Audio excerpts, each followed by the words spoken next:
বিসমিল্লাহির রহমানির রহিম আলহামদুলিল্লাহ ওয়াসসালাতু ওয়াসসালামু আলা রাসূলিল্লাহ। ভারতে মুসলমানদের মানবাধিকার বিপর্যয়, মুসলিম বিশ্বের করণীয় শীর্ষক আজকের এই ওয়েবিনারের উপস্থিত সম্মানিত সভাপতি মহোদয়, সম্মানিত কিনোট স্পিকার এবং অন্যান্য সম্মানিত মেহমানবৃন্দ যারা বক্তব্য রেখেছেন এবং সম্মানিত শ্রোতা মণ্ডলী, আপনাদের সবাইকে স্বাগতম জানাচ্ছি। দীর্ঘক্ষণ যাবত আমরা এই অনুষ্ঠান পরিচালনা করছি। আমরা অনুষ্ঠানের শেষ পর্যায়ে চলে এসেছি। এরপরে আমরা সম্মানিত সভাপতি মহোদয়ের বক্তব্য শুনবো। আমাদের কিনোট স্পিকার অত্যন্ত চমৎকারভাবে উনি ভারতের সামগ্রিক একটা চিত্র আমাদের সামনে চিত্রায়িত করেছেন।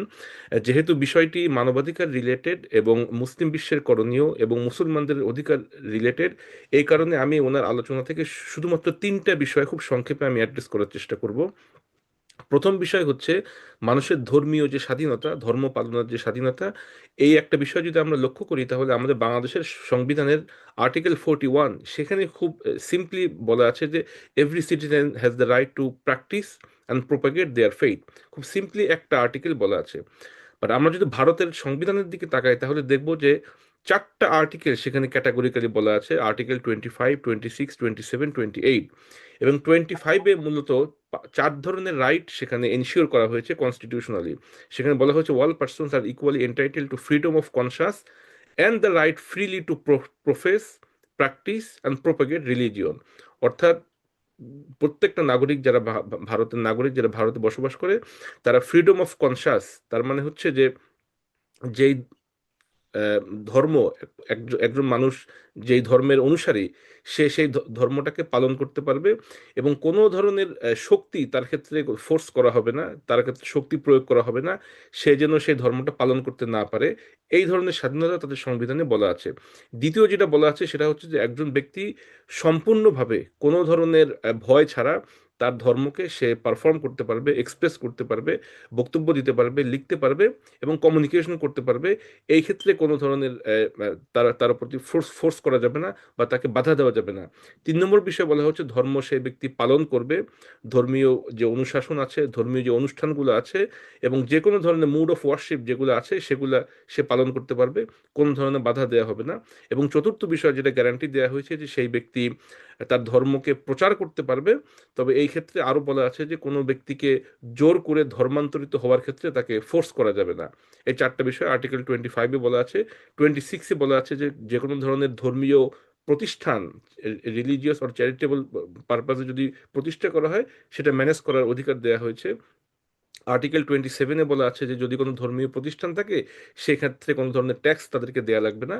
এবং আর্টিকেল 28-এ বলা আছে যে কোনো ধরনের ধর্মীয় প্রতিষ্ঠান সেটা রাষ্ট্রীয় অর্থায়নে কোনো একটা পার্টিকুলার ধর্মের ক্ষেত্রে বা ধর্ম শিক্ষার ক্ষেত্রে ব্যবহার করা হবে না, বরঞ্চ প্রাইভেটলি প্রত্যেকটা ধর্মীয় যে বিষয়গুলো আছে, ধর্মীয় অনুষ্ঠান, সেগুলা ইন্ডিভিজুয়ালি সেই ধর্ম তারা সেটা ব্যয় করবে।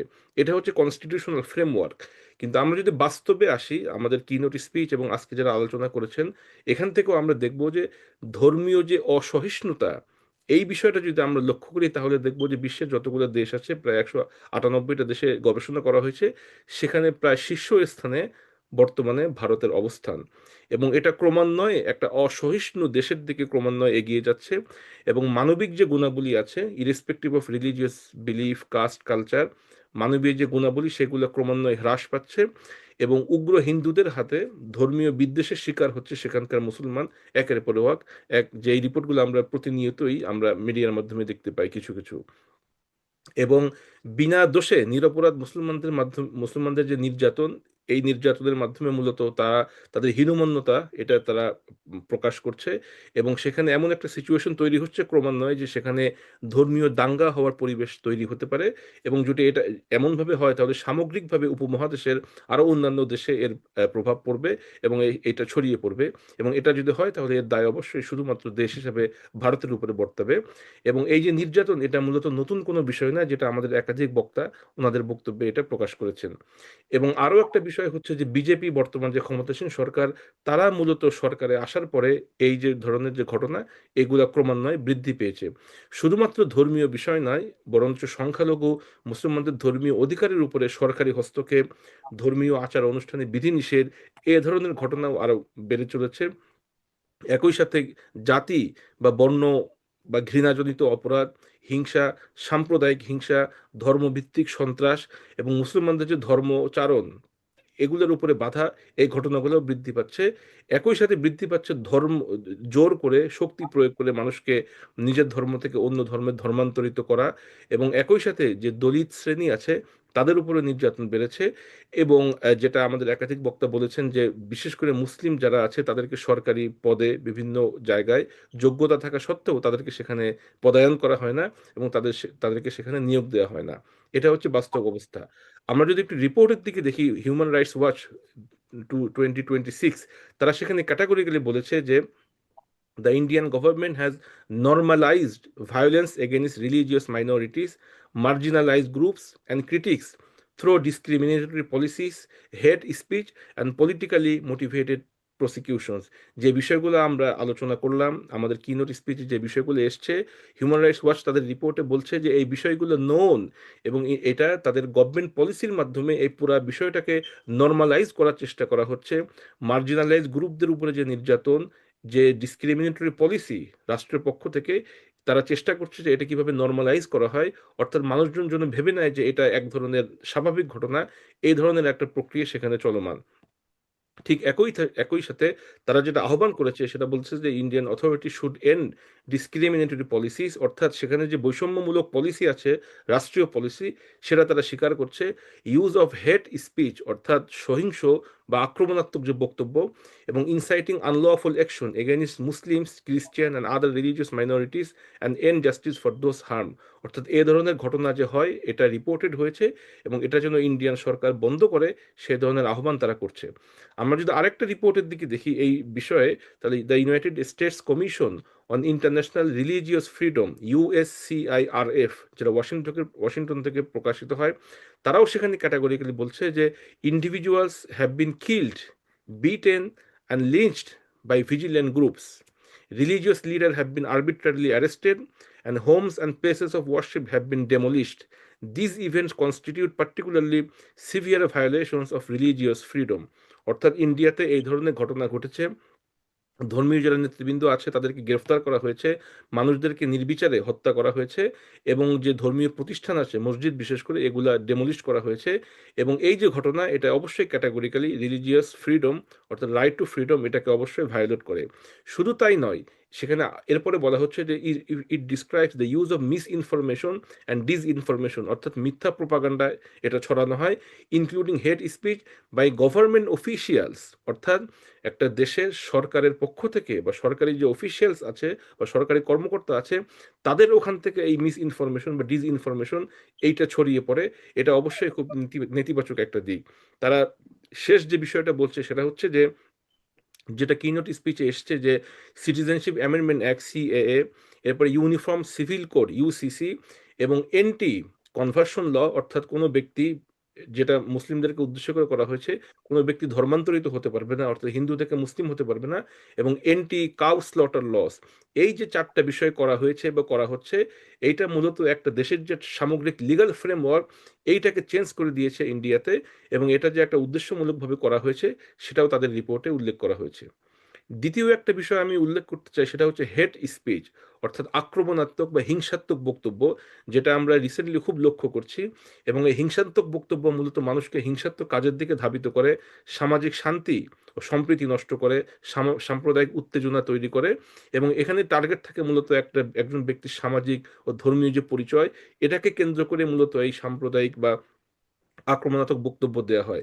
এবং দেখা যাচ্ছে প্রতিবেদনের রিপোর্টে দেখা যাচ্ছে যে যেই সব প্রদেশে বিজেপি শাসন করে সেই রাজ্যগুলোতে মূলত এই সাম্প্রদায়িক যে বক্তব্য বা আক্রমণাত্মক বক্তব্য এটা বৃদ্ধি পেয়েছে, এবং ফলশ্রুতিতে ওইসব রাজ্যে আক্রমণাত্মক ভাষণের পরিবর্তে ফলশ্রুতিতে অপরাধ প্রবণতা এটাও বৃদ্ধি পেয়েছে। এবং রিপোর্টে আরও বলা হয়েছে যে শুধুমাত্র কোনো ব্যক্তি না, সাধারণ পর্যায়ের ব্যক্তি না, রাজ্যের মুখ্যমন্ত্রী, কেন্দ্রীয় মন্ত্রী এবং ইভেন প্রধানমন্ত্রী ওনার পক্ষ থেকেও এই ধরনের আক্রমণাত্মক বক্তব্য দেওয়া হয়েছে। এবং শুধু বক্তব্য দিয়ে ক্ষান্ত নয়, মূলত এর ফলশ্রুতিতে যে অপরাধগুলো হয় সেখানেও তারা অপরাধ এবং অপরাধীদেরকে প্রকাশ্যে সমর্থন দিয়েছে, মদত দিয়েছে, এরকম লক্ষ্য করা গিয়েছে। এখানেই শেষ নয়, বরঞ্চ রিপোর্টে দেখা গিয়েছে সুপ্রিম কোর্টের বিচারপতি, ইভেন রাজ্যপাল, যারা রাষ্ট্রপতি কর্তৃক নিয়োজিত একটা রাজ্যে শাসন করে, এমন ব্যক্তিরাও এই ধরনের প্রকাশ্যে হেট স্পিচ দিয়েছে, এবং আরেকটা সম্প্রদায় অর্থাৎ মুসলিমদের বিরুদ্ধে প্রকাশ্যে তারা হিংসা বা আক্রমণাত্মক যে বিষয় সেটাতে তারা লেলিয়ে দিয়েছেন।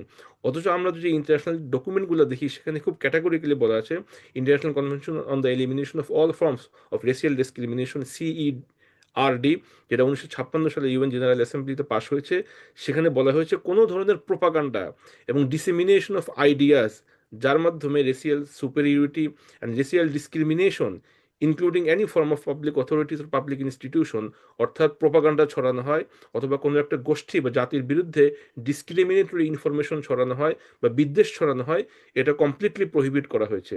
আবার যদি আমরা দেখি রোম স্ট্যাটিউট 1998 সালে যেটা পাশ হয়েছে, সেখানেও বলা আছে ডিরেক্টলি অথবা পাবলিকলি যদি কোনো কেউ অন্যদেরকে আক্রমণাত্মক অথবা কমিট জেনোসাইড, যেটা বড় অর্থে বলা হয়েছে, এই দিকে যদি ধাবিত করে বা উস্কে দেয়, সেটাও একটা অপরাধ এবং এটা কমপ্লিটলি প্রহিবিট করা হয়েছে। অর্থাৎ আমরা দেখছি যে আইনের যে ব্যত্যয় এটা ভারতে বিভিন্ন ক্ষেত্রে ঘটছে। তৃতীয় যে বিষয় সংক্ষিপ্ত আকারে যেটা বলতে চাচ্ছি, আমাদের কিনোট স্পিচে এসছে যে সিটিজেনশিপ অ্যামেন্ডমেন্ট অ্যাক্ট, সিএএ, যেটা 2009-19 সালে হয়েছে, এইটা করার পরে অ্যামনেস্টি ইন্টারন্যাশনাল তারা একটা প্রতিবেদন প্রকাশ করে এবং সেখানে তারা খুব ক্যাটাগরিক্যালি বলে যে the citizenship amendment act is a bigoted law that legitimates discrimination on the basis of religion and should never have been enacted in the first place. অর্থাৎ বৈষম্যমূলক একটা পলিসির মাধ্যমে শুধুমাত্র একটা ধর্মীয় জনগোষ্ঠীর মানুষদেরকে বৈষম্য করার জন্য এই আইনটা তৈরি করা হয় এবং সেখানে তারা এটা উল্লেখ করে, রিকোয়েস্ট করে যে এই ধরনের আইনটা বাতিল করতে, এবং আইনের পরিপ্রেক্ষিতে civil society, international human rights organisation and the UN, এই তিন ক্যাটাগরির মানুষের পক্ষ থেকে প্রতিবাদ এসেছিল, কিন্তু সেই প্রতিবাদকে সম্পূর্ণ উপেক্ষা করে এই আইনটা তৈরি করা হয় এবং যার রেজাল্ট আমরা দেখলাম যে সাম্প্রতিক যে নির্বাচন হলো সেখানে একটা বিশাল সংখ্যক মানুষকে, যারা মুসলিম জনগোষ্ঠী, তাদেরকে নির্বাচনে ভোট দেওয়ার যে অধিকার সেখান থেকে খর্ব করা হয়েছে। এই যখন সামগ্রিক অবস্থা, তখন মুসলিম বিশ্বের কি করণীয়, আমাদের আলোচকগণ চমৎকার আলোচনা করেছেন। একটা বিষয় হতে পারে যেটা আলোচনা করা হয়েছে, যে গালফ কান্ট্রিজ বা মিডিল ইস্টে ইন্ডিয়ার খুব বড় সংখ্যক মানুষ তারা সেখানে কাজ করে। তো আমাদের মুসলিম দেশগুলো যদি সামান্য হলেও তারা এটা রিয়ালাইজেশন করে এবং তারা যদি একটা লেবার সাসপেনশন বলে যে তোমাদের দেশে ইরেসপেক্টিভ অফ রিলিজিয়াস আইডেন্টিটি, মুসলিম না, তোমাদের দেশে মানুষের উপরে, সাধারণ মানুষের উপরে এই যে নির্যাতন হয়, এটা যদি তোমরা বন্ধ না করো, তাহলে আমরা আমাদের পক্ষ থেকে সামান্য হলেও একটা পদক্ষেপ নিব। পদক্ষেপ না নিলেও তারা যদি এই বিষয়ে একটা কনসার্ন রেইজ করে, তারপরেও আশা করা যায় যে অবস্থার উন্নতি ঘটবে। আমরা আশা করি আমাদের এই আয়োজনের মূল উদ্দেশ্য হচ্ছে যে এখান থেকে কনসার্ন আমরা রেইজ করব এবং পলিসি মেকিং লেভেলে যারা আছেন তারা কিছুটা হলেও যদি ইমপ্লিমেন্ট করে, এক্সিকিউট করে, তাহলে মানুষের যে অধিকার বিনষ্ট হয় সে অধিকার জন্য সুষ্ঠুভাবে মানুষ পায়। এই লক্ষ্যে মূলত আমাদের আয়োজন।